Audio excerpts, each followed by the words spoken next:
Viewer discretion is advised. In the late 1970s, communism was in power in Afghanistan, which at the time was under the leadership of, I'm going to need some help here. We got you. Noor Mohammed Taraki. Yep. I nailed it. Yeah, you crushed it. Taraki was the founding member of the People's Democratic Party of Afghanistan, but within this party, there was division between supporters of Tariqi's more extremist views and the more moderate members. Shortly after he came to power, Tariki signed a deal described as a treaty of friendship with the then Soviet Union. This will come into play later. I love a good handshake agreement. Also, a treaty described as a treaty of friendship sounds like an organization called Focus on the Family. Yeah. You know what I mean? Yeah. Like, we know what you're trying to fucking hide. Everybody, knock it off. Focus on the family. You know what I mean? Like, call it a treaty of friendship. It's definitely some shady, bad shit. It's not great. It comes with a jerk-off motion. Yeah. Exactly. Tariqi's efforts to improve secular education and redistribute land sounds like decent policy rollout, but unfortunately, the means of getting there meant mass executions, including that of many conservative religious leaders, and political oppression that was unprecedented in Afghan history, and this ignited a revolt by Afghan mujahideen rebels. Jeez. I know. It's already quite complicated. Well, this bit I actually did know a little bit about. My sister joined the military after 9/11. Yep. Specifically because she wanted to go work with the women of Afghanistan. Right. And my sister I think she spent 4 tours in Afghanistan over the course of like 15 years. That's incredible. It was crazy. We were just cleaning out some pictures of my mom's house and we found all of these photos she took of the women and their kids and stuff in Afghanistan. Gorgeous people. So the Mujahideen are a collective of different guerrilla groups operating in Afghanistan during the Afghan War, 1978 to 1992. I was born in one of those years. I'll let you guess which one it was. 92, obviously. Yeah, 92. Yep. Strong 92. Yep. Big old zoomer over here. Yeah. I was born the day Alanis Morissette's album first dropped. Oh my God, I wish. So the war opposed the invading Soviet forces and communism in general, and they were ready to fight back. Everyone was feeling real uncomfortable about the rise of communism in Afghanistan, and Pakistani intelligence was keeping an eye on the Islamist rebel forces challenging this political takeover. This is some heady, political foreign shit. You know? mean, the fucking Soviet Union at the time is bringing communism into Afghanistan and putting people in power to expand their regime. And it's the fucking Cold War, post-Cold War shit. Well, there's so many resources in Afghanistan. That's all they want. But then, the American involvement, I think we'll get to that in a minute. If I'm not mistaken, is how we invented the Taliban. Am I wrong? Yep. Right? Yeah. Yep. Okay, that I knew. Yeah. I read a lot of books around 9/11, everybody. I'm sure you did. Yeah. So they passed this intelligence onto the U.S., which was led by Jimmy Carter at the time, and encouraged the Carter administration to provide support to these rebel factions. Yeah, because we're communism bad. We'll take care of this. What is it what's the kind of farm that Carter had? Was it an avocado farm? Peanuts, that's what it was. A peanut farmer was in the White House. Oh my God, Roseanne Barr's got the avocado farm. And that's not a euphemism. Roseanne Barr and Jimmy Carter are very easy to mix up. Yeah. I get it. I really get it. That's an easy mistake. I was just watching Roseanne Barr's 12 years old, building houses for humanity, or whatever it's called. Habitat. Roseanne Barr's TikTok is banana pants. Oh, it's nuts, and I love it. Roseanne's? Yes. Yeah, it's just ma'am. I mean, she has gone completely off the fucking deep end. I would say take a seat, but I haven't seen her standing in 5 years. Right. Take several seats, as you would say. Exactly. Lay down. So the Carter administration immediately involved the CIA, according to former CIA official Robert Gates. And this is a quote using their racist 70s terminology, not ours. Quote, the Carter administration turned to the CIA to counter Soviet and Cuban aggression in the Third World, particularly beginning in mid-1979. So we were still referring to the Middle East as the Third World at that time. Right. Get over it. Oh, God. Yeah. Paints a picture. Yeah. So the CIA and U.S. officials started secretly meeting with leaders of these rebel forces via the Pakistani government and their existing intelligence. Then we started providing seed money to the operation. The Carter administration signed off on millions of dollars coded as non-military assistance. And this is interesting.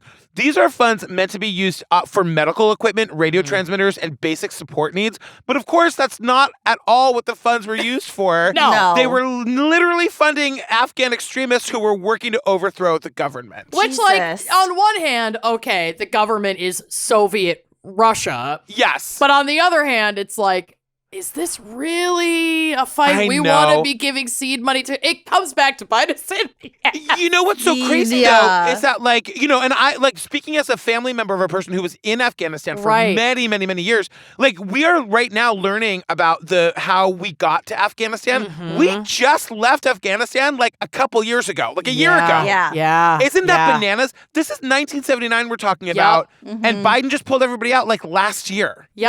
And remember, like, at the time they were pulling everybody out, like, they were talking about how every administration from Carter to Biden had talked about doing it, and Biden finally did it. But, like, that's the span of time. I know. We got there and didn't leave. Afghanistan has been under some kind of, like, colonialism or occupation for so fucking long. And it's not sustainable. It's just because, like, if you remember when we left, like all of the different, like, they were calling them, like, terrorist factions that were taking over the airport, marching into the cities. Like, they took Afghanistan back in a day. Yep. You know, it took so little time for everything to crumble, and what a shame. Literally, like, what, 50 years that we were all there, and how many, like, American lives were lost. I mean, it's all so fucking tragic and fucked up on, like, every possible side of things. The only good news about all of this is that none of it is real, and we're all like a science experiment of an alien 5,000 years. We're in the simulation. Thank God. We're all sometimes I forget. kitties. Sometimes I forget that this is all a simulation, and then I remember, and I'm like, oh right, no, I can drink wine at 2 in the afternoon. It's all fine. It's fine. Yeah. Nothing's real. I love that about you, Patrick. So thank you for that reminder. So much. I just feel like it's my job to remind everybody that none of this happened. No. I'm just kidding. Oh my God, I'm just kidding. No, Wine and Crime listeners do know that I am team simulation, so I'm $1,000,000% on this. It's our reality. The Space Needle. Yeah, the Space Needle is not fucking real. Fucking at me. Okay. And I'm also just confused how we got to Afghanistan with the world being as flat as it is. Do you know what I mean? I don't, like, did we walk? I can't figure out how we got there. Right. How did we not fall off the edge? Yeah, like, it's I know. crazy, you guys. It's getting closer and closer to the edge. It's very concerning. Right. Well, all of this could have been prevented if they just had QuickBooks back then and they could know how to code. Yeah. All this money. If only it were that easy. They knew how to code it. They were doing this on purpose. So our bookkeeper would not have let this fly. Kenyon's mom. This started the CIA on sourcing equipment from gray market dealers all over the world. They used third-party channels to purchase old surplus equipment, such as World War II era British Lee Enfield? Yeah, we know so much about guns. I was just going to say, British era Lee Enfield rifles. Are those the muskets? Sure. You're going to, like, put the thing in and stuff it down? I think we were past muskets by World War II, but Are also, you sure? There's no way to know. There's no way to know. Yeah. That is the truth. It's a bolt-action magazine-fed. It's an automatic gun. There we go. Holy moly. It's an intense gun, yeah. And these guns couldn't be easily traced back to the U.S. Good thinking, America. As the war progressed, however, the CIA made less of an effort to disguise their support of the Mujahideen, making little effort to cover up their activities and eventually just straight up shipping easily traced U.S.-made FM-92 Stinger anti-aircraft missiles. Because at some point, you just stop giving a fuck. You know what I mean? And these things are insane. Like, you can, like, hold it on your shoulder and shoot down, like, a plane. Like, it's... Wow. They're a really intense piece of military equipment. Too. FIM-92. Wow. Stinger. They're big. It's literal bringing out the big guns. Ooh, yeah. Kind of gnarly. Lucy, you can go ahead and add that photo to the drive, whatever you're doing. And one of them today costs $38,000. Wow. Are you looking at like Craigslist? Like, are you in the market? Facebook Marketplace. It was a suggested search term when I typed it in. It's like, oh, holy shit! It's like we see Lucy pulling out her credit card. Oh my god! Tapping my fingerprint. You know this shit's cash only. There's no way. There's no or way. Viagra On Craigslist, yeah, I will accept trades. OBO. farming tools. Totally. Oh God. Cat and bedbug free home. Yeah. 38,000 OBO. Yeah. So the Soviet Union saw the Afghan communist government's grip of control slipping and sent troops in to maintain order. This included assassinating Nur Muhammad Tariqi's rival Hafizullah Amin and replacing Tariqi with someone they considered to be a stronger leader, a man named Babrak Kamal as Afghan president. From GuinnessWorldRecords.com, and we are told this may sound like an insane source, but it will actually make sense in just a second, so bear with me. The resources allocated to Afghanistan were dramatically increased following the December 24th, 1979 Soviet invasion. The Carter administration lifted its initial restrictions on weapons shipments and raised the budget to tens of millions of dollars. Under newly elected President Ronald Reagan, barf, in 1981, the CIA was given a $30 million budget for Afghan operations. That's only 10 million more than Acoustic Kitties. Right. Yeah. And about $30 million more than it would have cost him to say AIDS once during his entire administration. Right. Exactly. By 1984, this budget had risen to $200 million per year. At its peak in 1987, the CIA was working with an annual budget of $700 million to procure equipment and logistical support for the Mujahideen. No one is saying how well I'm saying that word. You're doing great. Yes. You're doing so great. Our silence is the award. Thank you so much. I'm in awe. It's a word that is like such an interesting word, and I cannot believe my mouth can pronounce it. It kind of rolls off. It does. You're doing great. I gotta tell you, I can only read any of these words because of the amount I've listened to the Rachel Maddow show. That's it. I owe everything to Rachel. Rachel Maddow teaches us so much. Everything I've said in this section comes from listening to the Rachel Maddow show. Perfect. So the U.S. is dumping money into Afghanistan to undermine the Soviet Union, which brings us to why the Guinness Book of World Records is the source here. Because Operation Cyclone was the most expensive covert action in U.S. history. Between 1979 and 1989, so 10 years, the CIA spent more than $2 billion in weapons, logistical support, and training to the Mujahideen. Jesus. Yep. Yeah. Nothing problematic about that at all, and I am sure this won't come back to bite the U.S. in the ass later. Oh, wait, it did. Oh, shit. Shyamalan twist. Twist. I didn't see it coming. Never saw this coming. Do you know that I ruined, what's the I See Dead People one? Sixth Sense. I ruined The Sixth Sense for my friend Ellen. I had not seen it, but within 5 minutes, I leaned over and I was like, oh, and I said the thing. You did not. Yeah, I swear to God, and not because I thought, not for any other reason, that I just was like, oh, well, in order for that to make sense, he would have to be I also love how because of this trauma that you've endured with your friend Ellen, you're choosing not to spoil it on this show. And this movie is like 20 years old almost. It's like 30 years old. That's like from, it's crazy. Kenyon did the same fucking thing to me with The Village. Within 3 minutes. I gotta tell you, I think about The Village every single day. Oh, I love that movie. I love that movie so much. I'm with you. Not the least of which because Cherry Jones is in it, and I love Cherry Jones. Yeah, honey. Is she the blind one? No. Well, no. That's Bryce Dallas Howard. Oh, Bryce she's Howard. wonderful. Look, I'm not trying to start shit, but Bryce Dallas Howard stole a movie role from a friend of mine. Really? I knew she sucked. I knew it. In the Twilight movies, she replaced my friend. As fucking Victoria? Yes. Unfucking cool. And I mean, and they were already replacing the original Victoria with somebody else. It should have been your friend. No, it was my friend. My friend was the original Victoria. Your friend was the original? Rochelle Lefebvre, yes. Shut up. I know, isn't that crazy? We're not like really. We went to camp together, but like we stayed in touch a little bit. She's our best friend, and we will die on this hill. Wait, can I tell you a secret though? Because I've been calling her all these years. I've been calling her Rachel Lefebvre, and they're like, "No, it's Rochelle. It's Rochelle." And I was like, "I'm pretty sure it's Rachel." I just like 2 days ago was going through my thing from camp where they gave all of us they gave all of us like a thing that has like everyone's name and address and phone number on it. You guys, it's Rachel. She's changed her name professionally to Rochelle. Okay, I really love that we went from going to bat for Rochelle to throwing her under every bus for changing how she's pronouncing her name. Look, I love this. Hollywood is fickle, baby. I know. Let's go. I'm just saying.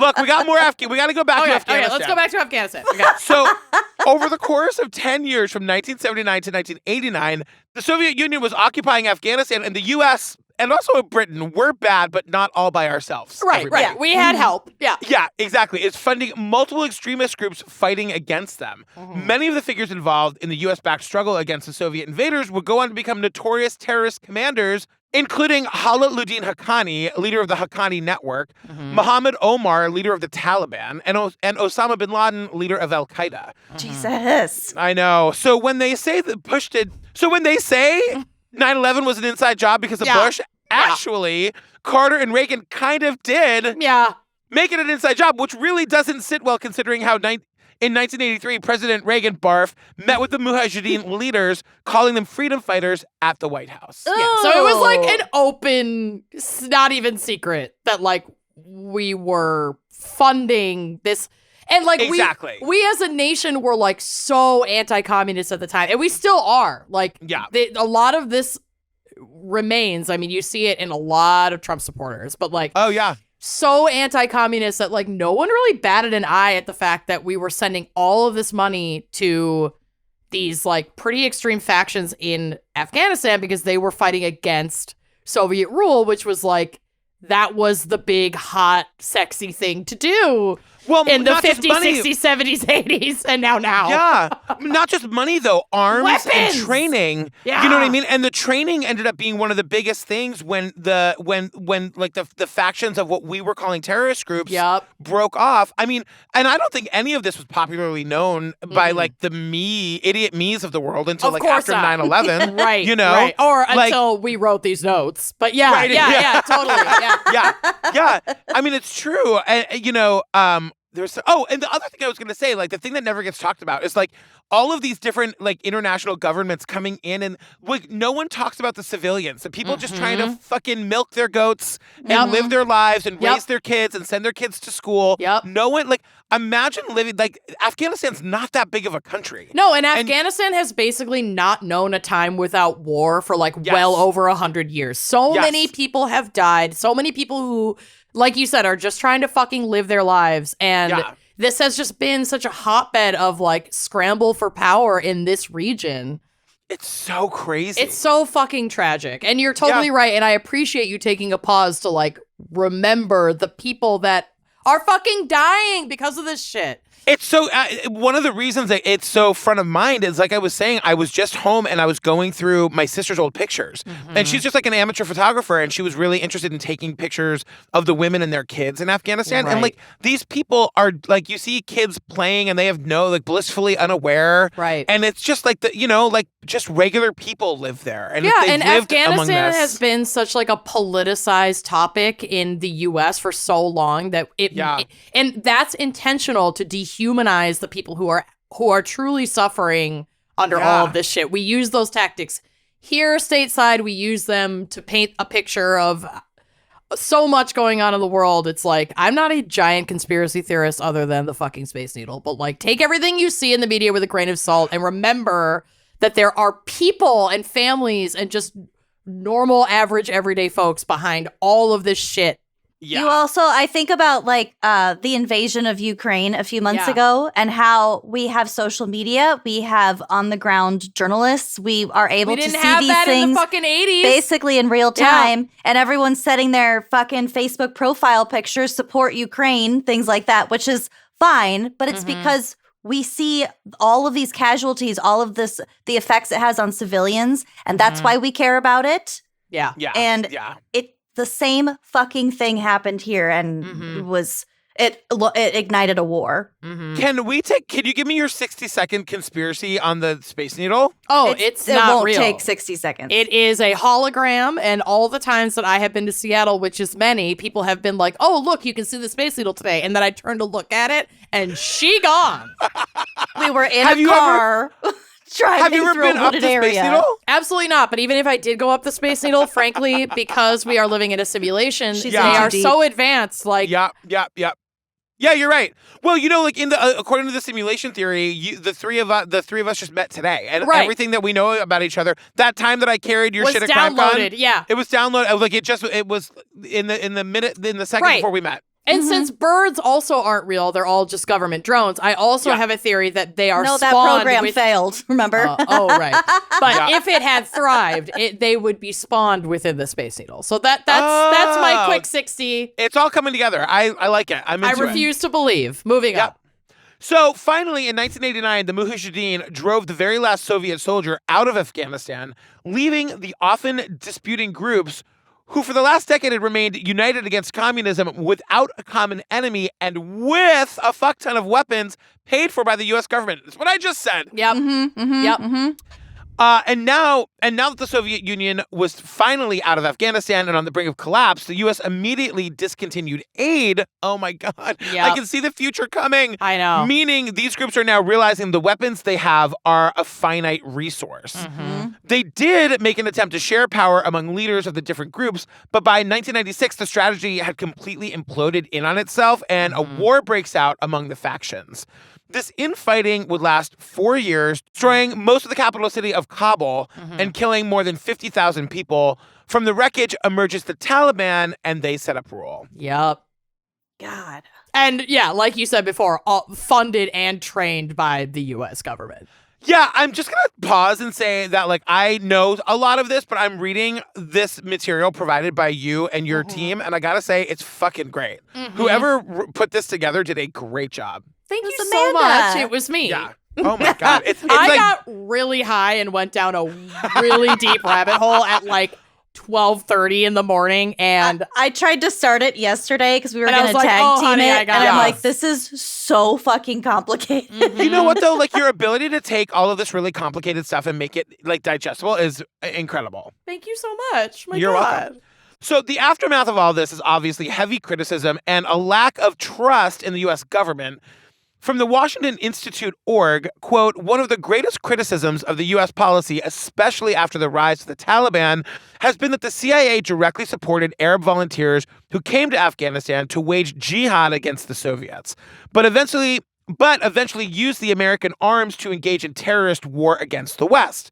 However, the so-called, quote, Afghan Arabs only emerged as a major force in the 1990s. Yeah, so there's like some dispute about how many like volunteers came to take up arms and then were used in this fight against the West. But like they didn't really join up until after this had gone down. But it's sort of that like what came first, the chicken or the egg? Like they fertilized the fucking egg and then the chicken came. So this is that statement is just an attempt to distance the U.S. from this. Right.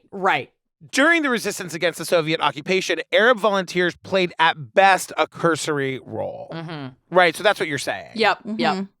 Many Afghan specialists criticized the U.S. for merely walking away from Afghanistan after the fall of the Soviet Union. Ed Girardi, a journalist and Afghan expert, observed, quote, the United States really blew it. They dropped Afghanistan That's like my favorite potato. fucking thing ever. The United States really blew it. They shit the bed. They did. We did. Oh, yeah. And like, honestly, the America paid the price for that.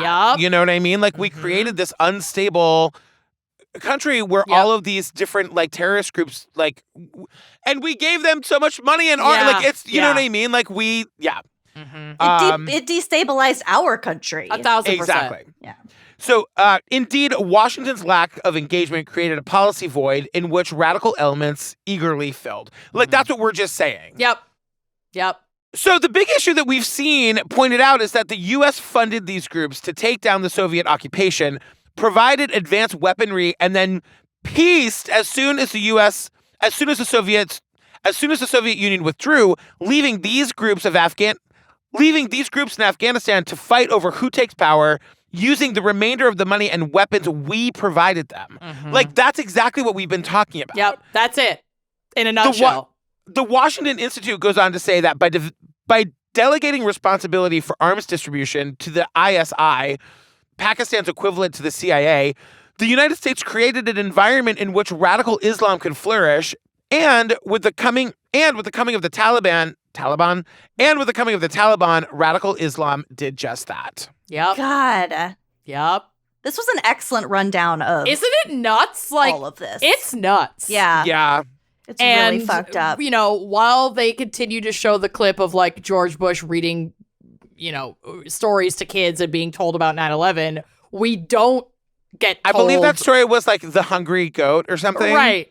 Yeah. Yeah, like we can maybe remember what story George Bush was reading to children at the time that he was informed about the 9/11 attacks, but we're very intentionally not told about the U.S. history and involvement in Afghanistan that like kind of helped create the environment that allowed that to happen. And not kind of. Exactly. And like gave the money and gave the arms. And it really is like, yeah. I mean, I remember at the time of 9/11, imagine like trying, like you're a journalist who like knows all of the history and you're like, fuck, how do I explain it to these idiots? Right, you know what I mean? Who are all so riled up now and ready to go to war. Like, holy shit. Whew, well, Patrick. Like giving like the president the ultimate authority to declare war without like making it an act of Congress. Remember that? Yeah. Oh my God. I forgot about that. Yeah. It was just so much ugliness. It still is, but it's not good. Just decades of ugliness. Yeah. Well, I sure hope you liked that clip. If you did like that clip, make sure you are subscribing to our YouTube channel, leaving us a nice review, and joining us on Patreon for even more video content, audio content, salacious content all around. Come join us. Treat yourself.